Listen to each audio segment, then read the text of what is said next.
நம்ம SRM gaming channel பார்த்தீங்கன்னா நேற்று ஹேக் ஆகிடுச்சு. ப்ரோ என்ன ப்ரோ சொல்கிற அப்படின்னு கேட்டிங்கன்னா, ஆமாங்க நான் கூட ஃபஸ்ட்டு நம்பலை. அப்புறம் சின்ன சின்ன யூடியூபர்ஸ் அண்ட் இன்ஸ்டாலாம் வீடியோ போட்டிருந்தாங்க. நானே அதை பார்த்து தான் எனக்கு தெரிஞ்சுக்கிட்டேன் ஹேக் ஆகிடுச்சின்னு.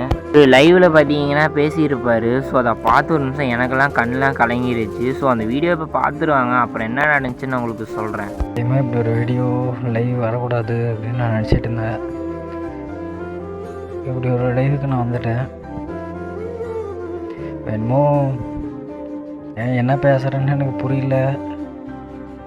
இது என்னோடய சேனலோட ஒரு கடைசி ஒரு லாஸ்ட் மூமெண்ட் அப்படின்னு கூட சொல்லலாம். சப்போஸ் என் சேனல் ஆக்சஸிபிள் இல்லாமல் இந்த ஸ்ட்ரீமர் கீயை ரீசெட் பண்ணிட்டா எத்தனையோ பேருக்கு சேனல் ஹேக் ஆனால் நான் உதவி பண்ணியிருக்கேன். எனக்கு உதவி பண்ண யாரும் இல்லை.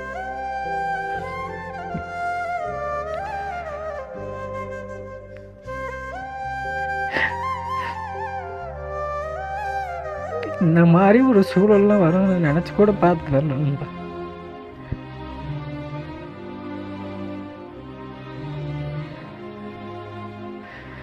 கொலாபரேஷன் ஒரு ப்ரொமோஷன் நம்பி ஓனர் ரோல் பார்த்தீங்கன்னா என்ன மிஸ்யூஸ் பண்ணி ஏமாற்றி வாங்கி இந்த சேனலே என்கிட்ட இருந்து பறிச்சிட்டாங்க. அவன் யார் என்ன எதுவுமே தெரியாது. அவன் என்கிட்ட கொடுத்த எல்லா டீட்டெயில்ஸுமே ஃபேக்கு.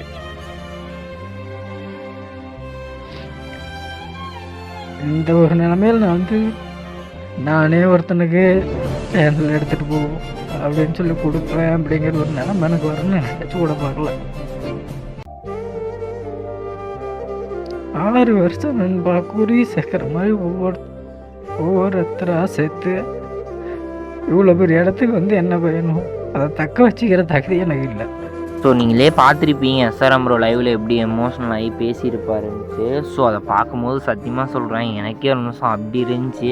ஸோ அவரோட சேனலில் மறுபடியும் ரிட்டர்ன் வரணும்னா நம்மளால் மட்டும்தான் முடியும் ப்ரோ. நம்மளால் என்ன ப்ரோ பண்ண முடியும் நீங்கள் கேட்டிங்கன்னா, அவங்க தெரிஞ்ச சின்ன சின்ன யூடியூபர்ஸ்லாம் இருப்பாங்க. ஸோ அந்த வீடியோ ஷேர் பண்ணி விட்டு எஸ்ஆர்எம்காக ஒரு வீடியோ போடுங்க அப்படின்னு கொஞ்சம் சொல்லி சப்போர்ட் பண்ணுங்கள். நம்மளால் முடிஞ்ச ஒரு சின்ன ஹெல்ப் பண்ணலாம். ஸோ எஸ்ஆர்எம் ப்ரோ பிடிச்சவங்க பிடிக்காதவங்க யாராக இருந்தாலும் இந்த வீடியோ பார்த்தீங்கன்னா, ஸோ நம்ம தமிழ் கம்யூனிட்டியில் ஏன் இப்படி இருக்காங்கன்னு தெரியல. ஸோ ஒரு ப்ரொமோஷன்னால் இப்படி சேனல் ஹேக் ஆகிடுச்சு. ஸோ அவர் என்ன ப்ரொமோஷனாக ஒரு ஃபேக் ப்ரொமோஷன் கொடுத்து சேனலை ஹேக்கே பண்ணிட்டாங்க. ஸோ இந்த சேனலை ரிக்கவர் பண்ணணுன்னா நம்மளால் மட்டும்தான் முடியும். ஸோ நிறைய பேர்த்துக்கு ஷேர் பண்ணிவிட்டு இந்த வீடியோ கொஞ்சம் ரீச் பண்ண வச்சுட்டிங்கன்னா, ஸோ நம்மளால் முடிஞ்ச ஒரு சின்ன உதவியாக அவருக்கு சேனலில் கிடைக்கின்ற ஒரு நம்பிக்கை இருக்குது. ஸோ இந்த வீடியோ பார்க்குற நீங்கள் ஷேர் பண்ணி விட்டு எல்லாம் நிறைய பேர் வீடியோ போட வைங்க. ஸோ நம்மளால் முடிஞ்ச ஒரு ஹெல்ப் பண்ணுவோம். ஸோ எஸ்ஆர்எம் சேனலுக்கு கிடைக்கின்ட்டு நம்பிக்கை இருக்குது. ஸோ அவ்வளோதான் கைஸ், ஓகேவா? முடிஞ்ச ஒரு சின்ன சப்போர்ட் பண்ணுவோம். ஸோ நம்மளால் சேனல் ரெக்கவர் ஆகிடுச்சுன்னா நல்லதாக இருக்கும். ஸோ எஸ்ஆர்எம் அப்போ இருந்து இப்போ வரைக்கும் ரொம்ப கஷ்டப்பட்டு தான் மேலேயே வந்திருக்கிறாரு. ஸோ அவருக்கு இந்த நிலமை வந்துட்டு கொஞ்சம் கூட எதிர்பார்க்கல. ஸோ என்ன சொல்கிறதுன்னு எனக்கே தெரியல. ஸோ நெக்ஸ்ட்டில் சந்திக்கலாம். ஸோ அடுத்த அப்டேட் எதாவது இருந்துச்சுன்னா உங்களுக்கு நான் வீடியோ போஸ்ட் பண்ணுறேன். ஸோ போயிட்டு வரேன் கைஸ், பாய்.